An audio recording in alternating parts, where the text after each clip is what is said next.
का स्क्रीनशॉट ले लेना चाहिए कि नहीं होगा भाई ऐसे। भाई मेरे तो आ रहे हैं ना, मैं तो क्यों ही करूंगा आराम से। देखो बिगिनर हो या रिपीटर, मैथ्स का डर खत्म कर दूंगा मैं आपका। और आज के बाद में आपको कोई भी स्ट्रेटजी देखने की जरूरत नहीं पड़ेगी, क्योंकि मैं जो बताऊंगा ना वो मेरा 5 साल का एक्सपीरियंस है और 10+ एग्जाम्स क्वालिफाई किए हैं। और इसके साथ मैंने 2021 वाला वो पेपर दिया है जब 200 नंबर का मैथ्स का पेपर आता था। और ये जो नई टाइप वाले पेपर है ना, ये भी मैंने मेंस के लिखे हैं। मैं जो चीज बताऊंगा ना वो सीधा ब्रूटल ट्रूथ ही बताऊंगा, ये नहीं कि कोई लीपापोती करी जा रही है। 15 मिनट के अंदर 50 में से 40+ नंबर कैसे लाए जाएंगे प्री के अंदर। दूसरी चीज कि मेंस के अंदर 75+ कैसे लाए जाएंगे, ये चीज बताऊंगा। क्योंकि लिखने को मैं आप 50 में से 50 भी लिख सकता था, लेकिन बात यह है कि 15 मिनट में कैसे लाए जाएंगे। यदि पेपर इजी आया तो 50 में से 50 भी आ सकते हैं, ऐसी कोई बात नहीं है। लेकिन यदि पेपर हार्ड आया ना, तो मैं उस स्थिति को लेके चल रहा हूं और उसके अकॉर्डिंग ये नंबर मैंने लिखे हैं। आप एक काम करना, नोटबुक लेके बैठना, पेन लेके बैठना, और जो जो काम की बातें लगे ना आपको, उन बातों को आप नोटबुक में लिख लेना और अपना शेड्यूल बनाओ ना। अपना खुद बनाओगे ना, मेरे स्ट्रेटजी बताने से क्या होता है मैं बता दूंगा, लेकिन उसमें से आपको मतलब चीजें निकालनी है कि यार मेरे लिए कौन सी लागू होती है,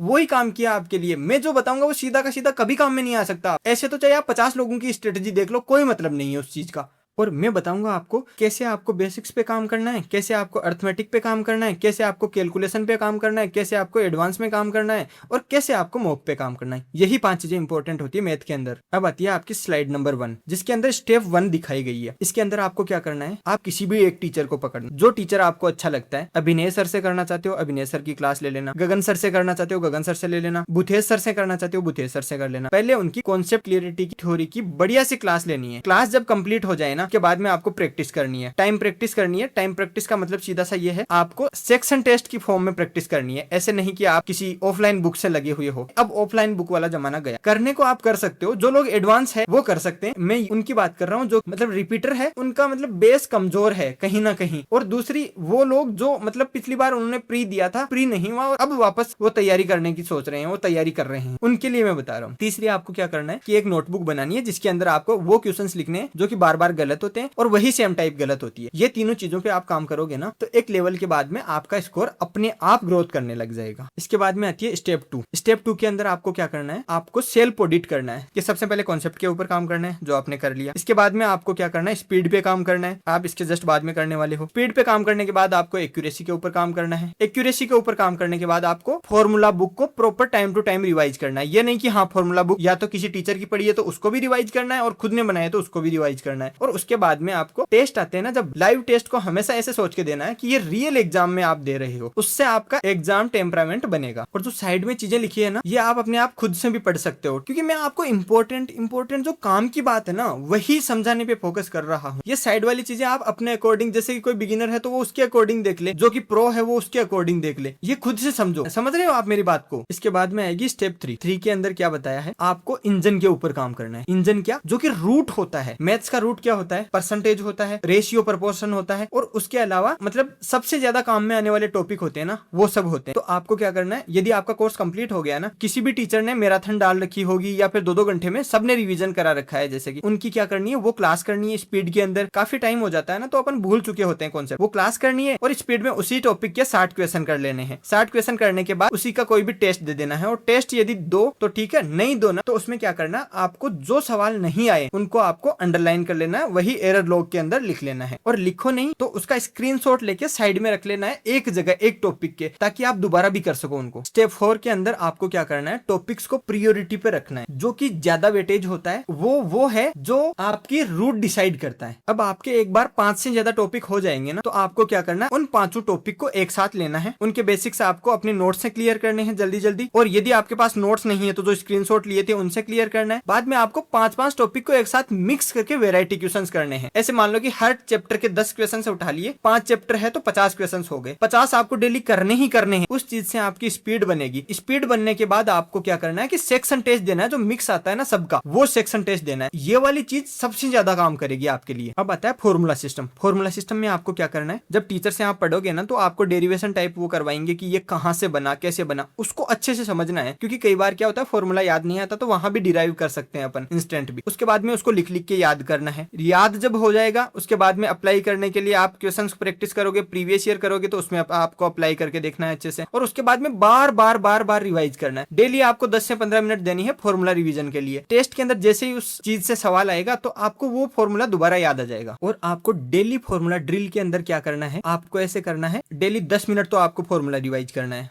20 मिनट आपको कैलकुलेशन प्रैक्टिस करनी है, 10 मिनट आपको जो क्वेश्चंस अपन ने स्टार लगाए थे ना चैप्टर्स के अंदर की जो अपने को नहीं आ रहे थे उनको रिवाइज करना है, 5 आपको जो प्रीवियस मिस्टेक्स थी ना टेस्ट के अंदर जो हुई थी उनको रिवाइज करना है। ये चीज आपने किसी ने भी लागू कर ली ना तो देखना आपकी ग्रोथ ऐसे होगी ना कि ऐसे होगी। इसके बाद में आता है स्टेप 6। ये अब की बार जो रामबाण होने वाला है ना वो यही है, सबसे इंपॉर्टेंट जो चीज है ना वो यही है। आपको मैं पूरा जोर देके बोल रहा हूं तो आप खुद समझ जाना इस बात की ये कितनी इंपॉर्टेंट है। सबसे इंपॉर्टेंट है, हमेशा कुछ भी हो जाए 30 तक टेबल याद करनी है, कुछ भी हो जाए 50 तक स्क्वायर्स याद करने हैं। इसके बाद में आपको 20 तक क्यूब याद करने हैं, और 20 तक क्यूब याद करने के बाद आपको क्या करना है, 20 से ऊपर वाले क्यूब्स है ना वो एक एक दो याद करने हैं। धीरे धीरे वो भी याद होने लगेंगे। उसके बाद में आपको ऐसे याद करने हैं जैसे कि अपने सीआई के अंदर काम में आते हैं। जैसे कि ऐसे मान लो 40 से 41 होता है तो 41 का कितना होता है क्यूब वो याद कर लेना है। इस टाइप से याद करना है। और जैसे कि 37 का जो टेबल है वो क्या होता है वो याद कर लेना। जो कि प्राइम नंबर है ना उनके टेबल बहुत काम में आते हैं एक वक्त के बाद में आपको फ्रैक्शन और परसेंटेज की वैल्यूज याद करनी है। इनको तो घोट लेना है अच्छे से। बाद में अप्रोक्सीमेशन पे आपको काम करना सीखना है। और अप्रोक्सीमेशन और कैलकुलेशन के लिए मैं सबको सजेस्ट करूंगा अभिनय सर की जो कैलकुलेशन वाली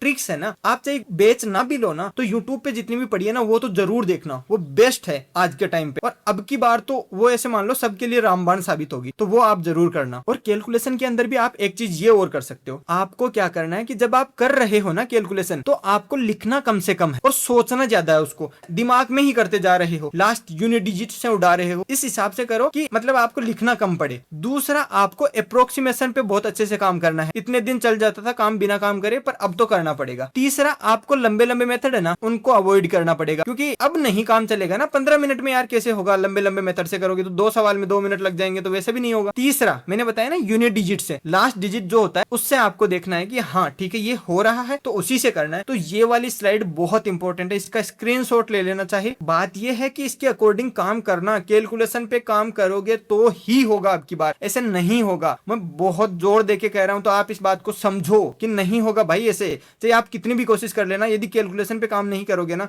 तो नहीं होगा। आपको क्या करना है, प्रीवियस ईयर की या तो कोई बुक लेनी है, और बुक नहीं लो ना तो आपको सेक्शन टेस्ट के अंदर ही ये चीज कर सकते हो। पिछली 5 साल के आपको सवाल लगाने हैं और 5 साल में ऐसे करना है कि 25 से पीछे की तरफ जाना है। ये नहीं कि आप पीछे से आ रहे हो, 25, 24, 23 ऐसे जाना है। उसके बाद में आपको ये सेक्शन टेस्ट के फॉर्म में ही लगाने हैं। आप बुक से भी लगाओ ना, टाइमर यूज करना। उसके बाद में सबसे इंपॉर्टेंट जो चीज आती है वो ये है कि आपको मार्क करना है, राउंड मार्क कर लो, स्टार मार्क कर लो। और उसके बाद में सेकंड राउंड में आपको उन्हीं सवालों को करना है जो फर्स्ट राउंड में आपके गलत हुए थे। ये नहीं कि पूरे सब के सभी करे जा रहे हो। ये चीज सबसे इंपॉर्टेंट रहेगी पीवाईक्यू के अंदर। स्टेप 8 होगी मॉक का एनालिसिस। भाई आप बेसिक्स बहुत अच्छे से कर लोगे, कैलकुलेशन आप बहुत अच्छे से कर लोगे, लेकिन मॉक का एनालिसिस आपने अच्छे से नहीं किया ना तो आपका स्कोर एक वक्त के बाद में इंप्रूव नहीं होगा, एक लेवल पे आके रुक जाएगा, ऊपर नहीं उठेगा। तो उस टाइम पे आपको ये चीज याद आएगी। तो यहाँ पे आके इस चीज को वापस अच्छे से देख लेना। आपको मॉक का एनालिसिस करते टाइम पे किस किस चीजों का ध्यान रखना है, ये चीज आप नोट कर लो। आपको ये देखना है सबसे पहले कि आपने अटेम्प्ट कितने किए थे, रॉन्ग अटेम्प्ट कितने हैं, करेक्ट आपके कितने हैं वो आपको देखना है। टाइम आपने कितना लिया है वो ऊपर दिखाता है ना, लाल लाल निशान दिखाता है जिसमें स्माइले दिखाता है, तो रेड दिखाते ही आप रेड जोन में ही हो, या मान लो। इसके बाद में आपको ये आइडेंटिफाई करना है कि आपके वीक टॉपिक्स कौन से हैं। सबसे इंपॉर्टेंट चीजें इधर है। ये सबसे पहले आपको देखना है कि कॉन्सेप्ट का एरर किसमें हुआ है। कॉन्सेप्ट एरर है फिर तो आपको कॉन्सेप्ट को ही अच्छे से पढ़ना है। दूसरी चीज आपको देखना है कि सिली मिस्टेक या फिर कैलकुलेशन एरर कौन से में हुई है वो आपको देखना है। तीसरी चीज आपको नोटिस करनी है कि टाइम प्रेशर की वजह से कई बार क्या होता है जल्दी जल्दी में वो गलत हो जाता है, तो वो कौन से में हुई है। चौथी चीज आपको देखनी है ओवर कॉन्फिडेंस में भी। भाई साहब जिसके अच्छे से नंबर आने लगते हैं ना वो ऐसे सोचते हैं भाई मेरे तो आ रहे हैं ना, मैं तो क्यों ही करूंगा आराम से। तो वो ओवर कॉन्फिडेंस में सीधे अप्रोक्सीमेशन लगा रहा है, सीधे मतलब यूनिट डिजिट से कर रहा है। तो यूनिट डिजिट में यही नहीं देख रहा कि दूसरे ऑप्शन में भी भाई यूनिट डिजिट है। वो चीज नहीं करनी है। ओवर कॉन्फिडेंस में एरर हो रही है। ये सारी चीजें ना, ये इधर वाली भी और उधर वाली भी, सबके सब आपको अच्छे से एनालिसिस करनी है कि कौन सी चीज ज्यादा हो रही है मेरे साथ। और जो चीज ज्यादा हो रही है ना उस चीज का अगली बार जो टेस्ट दो ना आप, उसमें तो बहुत ही अच्छे से ध्यान रखना है। लास्ट में आपको क्या करना है, अपने शेड्यूल को 3 फेज में बांटना है। सबसे पहले 30 दिन में आपको बेसिक थ्योरी जिस भी टीचर से आप करना चाहते हो उससे कर लेना और अच्छे से करना। दूसरा क्या करना है, नेक्स्ट 30 दिन में आपको पीवाईक्यू अच्छे से देने हैं, ज्यादा से ज्यादा 2-2, 3-3, 4-4 सेक्शन टेस्ट लगाने हैं। लास्ट के 60-30 दिन बचते हैं ना, 60 से 90 वाले टाइम पे, उन दिनों में आपको ऐसे करना है, एक तो जो हार्ड टॉपिक थे ना वो दोबारा करने हैं, एक जो आपने स्टार मार्क किए थे ना वो क्वेश्चंस दोबारा करने हैं। आपको क्या करना है, जो नोटबुक बनाई थी ना उस नोटबुक को रिवाइज करना है टाइम पे। इसके बाद में वीकली जो लाइव टेस्ट आते हैं ना उनमें कई बार अच्छे क्वेश्चंस दिए होते हैं, तो वो क्वेश्चंस आपको नोट कर लेने हैं, वो दोबारा करने हैं, और बाद में शांतिपूर्वक आपको उसी पे लगे रहना है। ये नहीं करना है कि मेरे सीधे के सीधे 50 नंबर आ जाए, नहीं आते भाई, टाइम लगता है। बार बार आप प्रैक्टिस करते रहोगे ना, एक वक्त के बाद में अपने आप आ जाएगा। आपको क्या करना है, अच्छे से रिवाइज करना है। रिवाइज करने के बाद आपको PYQs करने हैं बहुत अच्छे से। आपको नोटबुक बनानी है जिसके अंदर आप एरर लोग जो एरर होते हैं, आप जो गलतियां होती है वो क्वेश्चन उसमें लिखोगे। आपको टेस्ट पे टेस्ट देना है। इसके बाद में आपका रिजल्ट